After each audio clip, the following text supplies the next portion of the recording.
Week 14 is my favorite week of the college football season for a few good reasons. And first and foremost, it's Rivalry Weekend. And on Rivalry Weekend, records and season expectations take a backseat to pure, unapologetic hate and passion. This is the game for so many programs.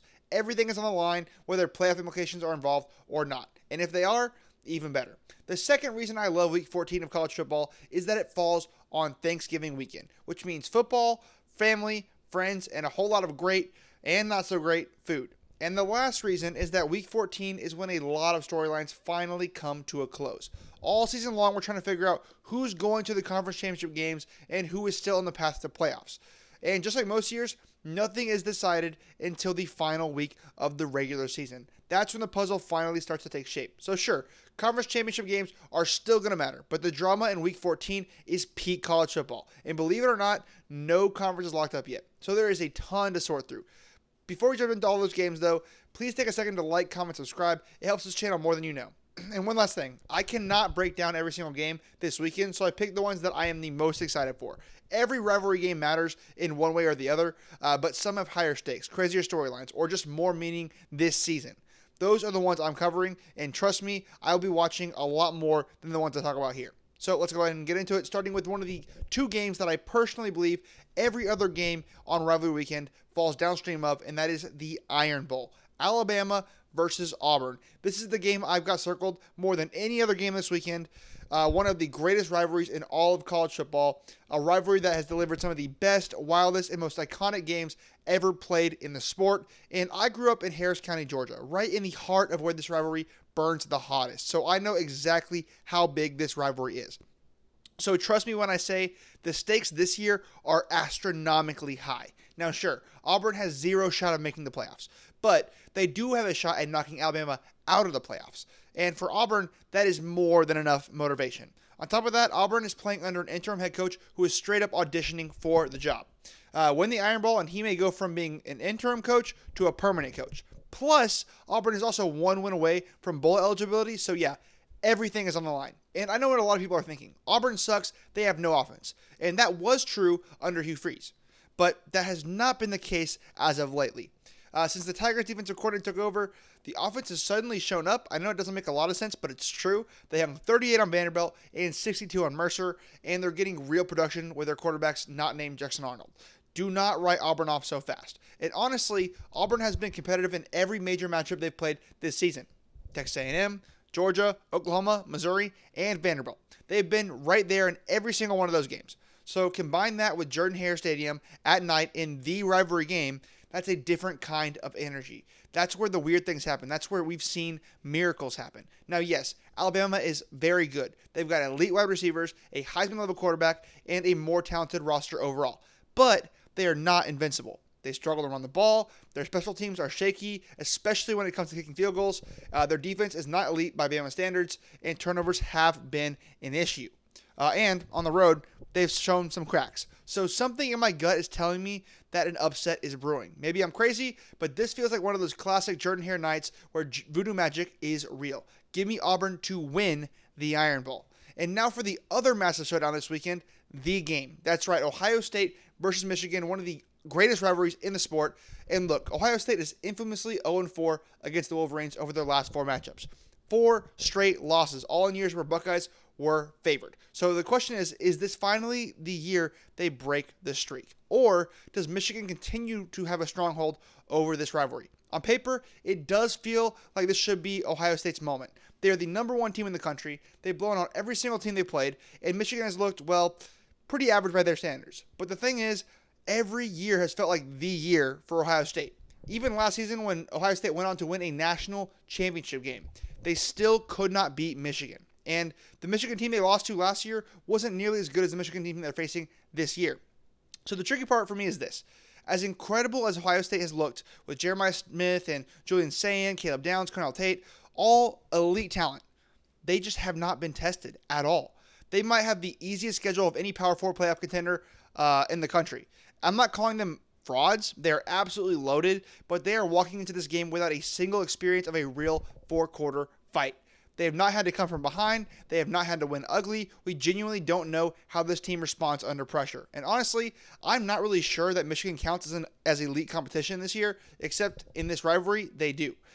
Because in this game, Michigan seems to flip a switch. They hit a gear that we have not seen the rest of the season. And Ohio State, on the other hand, they seem to lock up, tighten up the moment they see that block M across the line.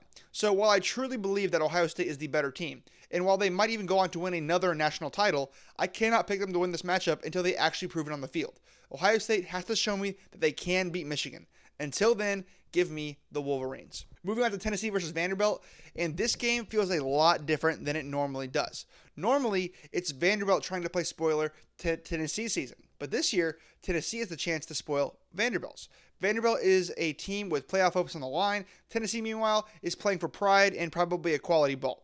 That alone creates a fascinating role reversal here. Both teams took care of business last week, and this matchup is shaping up to be one of the sneaky fun games of the weekend. It is a great quarterback battle. You got Diego Pavia versus Joey Aguilar, both having outstanding seasons, and Pavia is even a legitimate Heisman contender. A lot of people still do not want to believe that Vanderbilt is a real threat, but they are. They've improved drastically from last season, and this game is absolutely going to be a fight. Honestly, I think this could turn into a bit of a shootout. Both offenses can light up the scoreboard, and if I had to pick, I'd actually give the defensive edge to Vanderbilt, but Tennessee has a different edge that's just as real, and that's the Rocky Top advantage. Tennessee's getting this game at home, and those fans are going to show up and show up loud. We've seen Vanderbilt go into hostile environments and win before, but we've also seen them struggle on the road. And if Pavia plays clean, mistake-free football, Vanderbilt can absolutely walk out with a massive win. But if he starts forcing throws and playing hero ball under pressure, things can get tough very quickly. And as much as it pains me to say, I do think Tennessee pulls out this win at home. But man, I would love to see that Vanderbilt V appear on Playoff Selection Sunday. So I am rooting hard for Vanderbilt to prove me wrong. Moving on to the Lone Star Showdown, Texas A&M versus Texas. This game right here might be the single best thing to come out of playoff expansion. The return of one of college football's classic rivalries with everything on the line. Texas A&M is staring down their first undefeated regular season since 1992. And the only thing standing in their way is the team they want to beat more than anybody else, the Texas Longhorns. Now, Texas has underperformed all year. We've talked about it plenty. Arch Manning has not lived up to the hype. The offensive line has been very shaky. They can't run the ball. And overall, the offense has just been pretty bad. And for a long time, the defense has kept them afloat. But they've looked pretty vulnerable the past few weeks. So yeah, I'm not really high on Texas right now. But you cannot ignore the talent they have on their roster. I say this all the time. When you have that much raw talent, you never know when it's going to suddenly snap awake and change a game. And if there were ever a moment for it to happen, it would be right now in a rivalry game with playoff hopes at stake. A&M, meanwhile, they are not invincible. We all remember that 30-3 hole they dug themselves against South Carolina, or the shootout against Arkansas, or the rock fight against Auburn. They've shown moments where they are very beatable. But they've also shown something else. Championship DNA. A&M has won games in every possible style. Shootouts, slugfests, comebacks, they can rise to any occasion. If it's a rock fight, I trust A&M. If it's a shootout, I definitely trust A&M. I love their weapons, I love their coaching, and I think they are absolutely capable of walking into Austin and getting it done. Give me Texas A&M to finish the regular season undefeated and roll into SEC Championship weekend with all the momentum in the world. Moving on to LSU versus Oklahoma, and if you are tuning into this game looking for offense, you are in the wrong place. I do not know what the total is, but whatever it is, take the under. Neither Oklahoma nor LSU has been good at scoring points or running the ball all season, but one team has figured out how to win despite that, and that's Oklahoma. The Sooners are somehow on the verge of a playoff berth, something nobody saw coming after their meltdown against Texas. Then they survived a brutal back half of that schedule, beating Alabama, Tennessee, and Missouri, and they did it with this formula. Force turnovers, play elite defense, control time of possession, win field position, and find just enough run game to survive. That's exactly what they're going to do in this matchup as well, because I am sorry, I am not picking the team that barely beat Western Kentucky 13-10. If you can't score on them, you're not going to score on this elite Oklahoma defense, period. I expect this game to look a lot like the Oklahoma-Missouri game, low scoring, ugly, and decided by one or two explosive plays from the Sooners that LSU just can't match. Honestly, I would not be shocked if LSU got shut out. They were already struggling offensively, and now they're without their starting quarterback, their head coach, and their offensive coordinator. The fire just does not seem to be there anymore. Meanwhile, Oklahoma has a massive advantage on special teams thanks to the best field goal kicker in the entire country. So give me John Mateer, Brent Venables, and the Sooners to take down what's left of LSU at home to keep their playoff hopes alive. All right, now let's talk about Miami versus Pitt. And Pitt kind of had to go and muddy the ACC title race last week, and now they welcome Miami into their building, into Pittsburgh, in what could be a very cold game. And that alone can make this one really interesting.